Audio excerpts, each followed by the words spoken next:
Halo, hari ini kita mau ngobrolin sesuatu yang penting banget nih buat dunia pendidikan, manajemen mutu. Ini tuh semacam kerangka kerja yang jadi otak di balik semua usaha kita, mulai dari bangun sekolah sampai cara kita ngajar, biar semuanya benar-benar kena sasaran. Kita mulai dari sebuah pertanyaan yang mungkin sering kita lihat.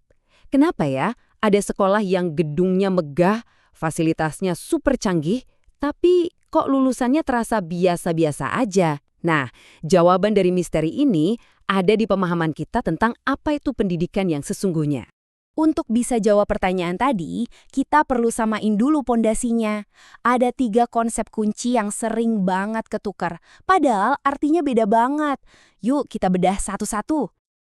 Pertama, ada yang namanya schooling atau persekolahan. Anggap aja ini tuh wadahnya. Ini adalah sistem yang terstruktur, ada gedungnya, ada jadwal pelajaran, ada kurikulum yang harus diikuti. Pokoknya, ini adalah sisi formal dan kelembagaan dari pendidikan. Selanjutnya, learning atau pembelajaran. Kalau schooling tadi wadahnya, nah learning ini adalah proses yang terjadi di dalamnya. Dan bisa juga di luarnya loh. Ini tuh momen aha pas sebuah konsep akhirnya klik di kepala kita atau pas kita berhasil nguasain skill baru. Ini proses perubahan yang terjadi di dalam diri kita. Dan yang terakhir, ini dia tujuan utamanya, education atau pendidikan. Ini adalah hasil akhir yang dilihat secara utuh. Pendidikan itu bukan cuma soal tahu banyak hal, tapi tentang menjadi manusia yang lengkap, punya karakter, kompeten, dan bisa memaknai hidupnya. Slide ini ngerangkum perbedaannya dengan jelas banget. Jadi schooling itu sistemnya, learning itu proses perubahannya, dan education itu tujuan akhir pembentukan manusia seutuhnya. Ketiganya nyambung, tapi jelas nggak sama. Biar makin kebayang, kita pakai analogi kebun yuk. Coba bayangin, schooling itu kebun yang udah kita siapin. Tanahnya subur, pagarnya kokoh. Learning itu proses pohonnya menyerap air dan matahari buat tumbuh jadi besar. Dan education itu hasilnya, pohon yang kokoh, rindang, dan berbuah lebat. Jadi, poin kuncinya ada di formula sederhana ini. Ingat-ingat ya, persekolahan itu tempatnya, pembelajaran itu prosesnya, dan pendidikan itu hasilnya. Ini kunci buat ngebuka seluruh pemahaman kita tentang ekosistem pendidikan. Oke, sekarang pondasinya udah kuat. Mari kita lihat gimana ketiga konsep ini dirangkai jadi sebuah sistem yang utuh. Kayak cetak biru bangunan gitu, semua ada alurnya. Coba perhatikan alur sistem ini. Semuanya itu dimulai dari input. Ada siswa, guru, dana, dan kurikulum. Nah, input ini kemudian dikelola dalam sistem schooling.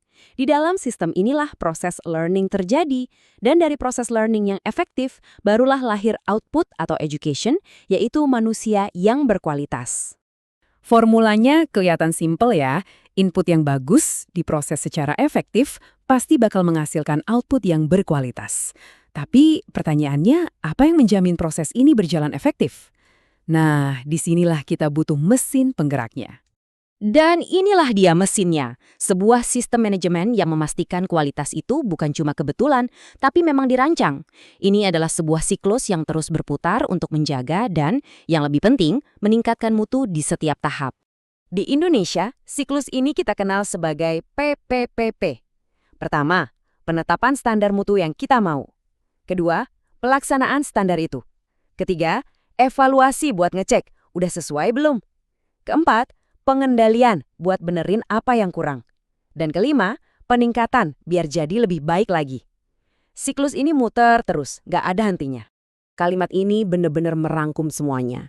Kualitas itu bukan keajaiban atau keberuntungan, ia adalah hasil dari proses yang disengaja, sistematis, dan gak pernah berhenti untuk jadi lebih baik. Oke, kalau siklus PPEP tadi, itu mesinnya. Lalu apa yang nopang keseluruhan bangunan mutu pendidikan ini biar tetap kokoh? Jawabannya ada di 5 pilar penopang. 5. Angka ini penting banget. Ada 5 faktor utama yang barang-barang nentuin seberapa kuat dan berkualitasnya sebuah lembaga pendidikan. Dan inilah kelima pilar itu. Kepemimpinan yang punya visi, kualitas guru yang kompeten, kurikulum yang relevan dengan zaman, budaya sekolah yang mendukung, dan evaluasi berkelanjutan untuk memastikan perbaikan terus terjadi. Sekarang, kita balik lagi ke pertanyaan di awal. Ini dia jawabannya. Sebuah sekolah bisa aja punya fasilitas yang terbaik di dunia. Tapi kalau pilar-pilarnya rapuh, misalnya kepemimpinannya lemah, atau kualitas gurunya gitu-gitu aja, maka proses learning yang efektif nggak akan terjadi. Hasil educationnya pun ya bakal rendah. Nah, kita sudah sampai di akhir nih. Mari kita satukan semua kepingin puzzle ini jadi satu gambaran utuh tentang mutu yang sejati dalam dunia pendidikan. Kalau ada satu kalimat yang harus kamu ingat dari pembahasan kita hari ini dia.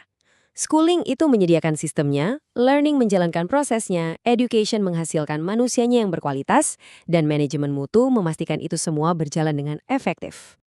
Sebagai penutup, saya mau ninggalin satu pertanyaan buat kamu renungkan. Dengan pemahaman baru ini, apakah pendidikan yang sejati itu harus selalu terjadi di dalam tembok sekolah? Coba deh pikirkan. Sampai jumpa!